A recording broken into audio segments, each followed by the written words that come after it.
Hi, this is Bonnie, and I am creating for DiesRUs store. And DiesRUs, has a lot of stamps, embossing folders, dies. They have a lot of different items and different companies that they represent or sell. And one of the things I wanted to talk to you about to begin with is DiesRUs has a European special order that they do periodically. I can't say if it's every month. I don't think there's a set time. There might be, but one of their recent special orders had to do with this particular 3D embossing folder, and it's from Nellie's Choice. And it is, like I said, it's a 3D embossing folder, and it's floral.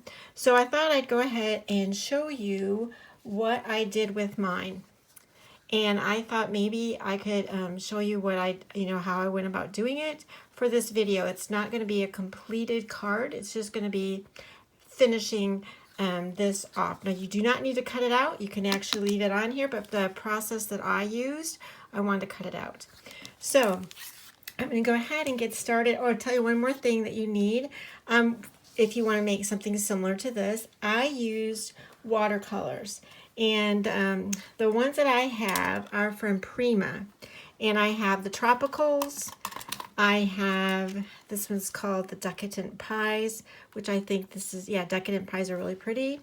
And then I also have the Classics. I am going to primarily use the Classics today and add some colors as I need them. So what I'm going to do first is I cut out a piece of cardstock. Now this is a thick cardstock that I decided to use because typically when you go to use 3D, they ask you to lightly mist the back and then put that into your folder. Now, if you've never made one of these before, it's like any embossing folder. There's a raised side and then there's a debossed kind of like side. And if you want it to be raised, which is what I used, you would put it in with a raised side on the bottom and you would put the debossed part on the top. So that's what I'm going to do. I'm going to run this through my machine using the right platforms. I was going to see if I could tell you what size this cardstock is, just in case you wanted to know. It says it's 100 pound, and I actually got this from Clear Path Paper. But that's what it says. That's the only information that I have on here is 100 pound. It does not give the GSM. So I'm going to go ahead and get this embossed, and I'll be right back. Okay, so I wanted to show you what it looks like once I have embossed it. It's just beautiful this way. It's gorgeous. And you could just make a card just doing this. It would be really, really pretty. There's a lot of techniques that are out there. This particular 3D embossing folder does not come with a stencil. And because it doesn't, I have this alternative method of trying to make it with color. So anyway, I'm going to go ahead and pull this down closer, and what I'm actually going to do, while I do a little bit of coloring, I'm not going to do all of it. It'll take way too long for you to watch me do all of it. I'm just going to do some sampling, but I'm not going to talk during that time, and I'll probably fast forward it. So I'm going to go ahead and stop and come right back. Okay, so before I really do get started, I really do want you to see the detail of this, the way that it is. I also want you to remember that when I go to use my watercolor paints, it is going to take away some of this detail, but you're going to see what I'm going to be doing when I'm done painting is I'm going to emboss this a second time. So it's going to be fine, and I don't have to be perfect when I paint. I just generally want it to be in the right area. So I'm going to go ahead and stop this again and start.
Okay, so I wanted to stop a minute. I wanted you to see what I did do.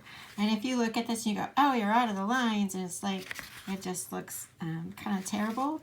But because of this technique, this is totally going to be okay. I did the exact same thing on this card, and you can kind of see how there's white showing here, because when you go to line it up, it's not going to be exactly the same, but the parts that you want to be shown, it's going to be great. So it's not going to really matter. So it's just basically try to get the paint and the color and your shading, if you want to call it shading, you know, like I did a little bit of dark around the edges, because in the end it's going to look really good once we do the second part of this technique. So I'm going to go ahead and finish painting the rest of this in, and I'm going to do it very similar to this. This right here is very similar to this one, it's almost exactly the same. And then I'm going to change out the color for this, but maybe I could even show you that really quickly. I just did this all one color when I did it, and I had a little bit of shading in there, but it was all one color, and you know, it just turned out great. So I'm going to show you what it looks like when I'm done painting the whole thing, and then we'll get going for the second part of the technique. Okay, I've got it colored in, and like I told you, it doesn't have to be all that great. I'm outside of the lines, everything. It doesn't really matter. It's just predominantly in the places that I want it to be. And then the last thing I like to do is just give this a water wash and use a light blue. You could probably use any color. It's not that the blue really shows when I get done. It's just that I want to cover up as much of the white space as I can when I go to do this. And it might not matter. You might even find a different or better way. But I'm just trying to use a lot of water, so it's more like a water wash. Otherwise, it's a little bit darker than what I want. So I'm just going to do this throughout, and I'll be right back. Okay, so I just wanted you to see what it looks like before I run it through the embossing folder again. But before I do that, I need to let this just dry up just a tad. I want it to still be slightly damp, just because I don't have to mist them behind. But I'm just going to have it be slightly damp. I can see that there's still spots, as you can see, that are wet. So I want that to dry up just a little bit, and then we'll do our fun second step. Okay, so for the second step, what I'm going to be using is VersaFine Clear Nocturne. Depending on how you're making your design, you could use probably other colors besides this. Like if you did a total blue scale or blue, technique, this whole thing would be mostly blue and green. You probably could use a darker blue. So it just depends on what you want to create in the end. So all I'm going to do is I'm going to be rubbing this across the top here, and I want to make sure you can see the designs, and I'm going to rub that over certain areas to make sure I get those lines in there. You can kind of see what I'm saying. I'll pull it up closer to you. And I'm just going to rub this across, and I kind of tilt it so that corner goes in there to catch some of those highlights, because it's like inking a stamp in a way. And I don't mind if this black is in the background either, even though I'm going to be cutting some of that away. I still like to make sure it's close to where I am going to be cutting it away. So you can kind of see how I'm coloring in with the edge of this and trying to pick up some of those highlights from the raised areas. Okay, I think that looks pretty good. You can see what that looks like now. It looks pretty cool. So now, here's the thing. You are not going to get this in the exact same place you had it before. It's just not going to happen. You can do as best as you can, which is what I'm going to do. But you pretty much cannot get this exactly in the same spot. Lots of reasons. It's raised up slightly. So what I do, basically, actually I think what I did is I did this. Let me put my paper back underneath. I try to line that up as best I could with a color. And like I said, it's just really going to be what it is. And that's what mine's going to be, just like that. And I'm going to fold my paper over. I'm going to get, I didn't do it exactly that way before, but I need to cut that back. I went over too far. And I don't want it to move again. So I'm just going to cut that little bit off just in case that happens to you like it is to me. This is good that I'm doing this in front of you. If I can hold my hand still, get that off. It's just a little bit. There we go. Now I got it. So I got that all lined up the way I want it, as you can see. And I'm going to run it through my die cutting machine on the proper settings to run my 3D embossing folder through. Okay, so I just ran that through. I wanted you to see how this turned out. I did get ink all over the place on me. And I probably should have, what did I do with my paper towel? There it is. Just didn't want to get it back all over everything that I've already done. Okay, so we're just going to go ahead and have that reveal so you can see what that looks like. And that's what we get. You can see there's a little bit of white highlights. I think that's kind of cool. And that is our design. Now I wanted to tell you what I did to clean this off is I used alcohol, but I'm not telling you, because I don't want you to say, oh, I used alcohol and it ruined. That's what I use. But you use what you clean your stamps with. That's what will clean this off, whatever you feel comfortable doing. But I'm going to be going ahead and using some of my alcohol. I'll show you. This is what I have that I clean that off with. Okay? So the next thing that I'm going to do, just to let you know, is I'm going to be fussing cutting around that. And I'll show you what that looks like. So I just wanted to show you that this is, I'm saying it's not going to be perfect again in terms of color, but that is what it ends up looking like as opposed to that side. You can see the difference. There's a little bit of a cast, but it does not. This is the second time I've done it, and it doesn't hurt at all when I go to do my embossing again if I wanted to just a plain white one. So the next thing I wanted to do really quickly is I am going to be fussy cutting around that. I don't know if you really want to watch me fussy cutting, but I'll do a little bit for you. It's still slightly damp. I don't like to do it when it's too damp. But basically I just I leave a little bit of an edge and I go all the way around. Now you can also highlight this with a little bit of gold wax if you wanted to, gold gel pen, whatever you want to do. I got to come back into that side. Whenever there's a curve or corner, I come back from the other direction so that I don't rip up the paper. But that's basically all I do is I leave a little bit of an edge there around everything, and I come back in and do a little bit more detail cutting.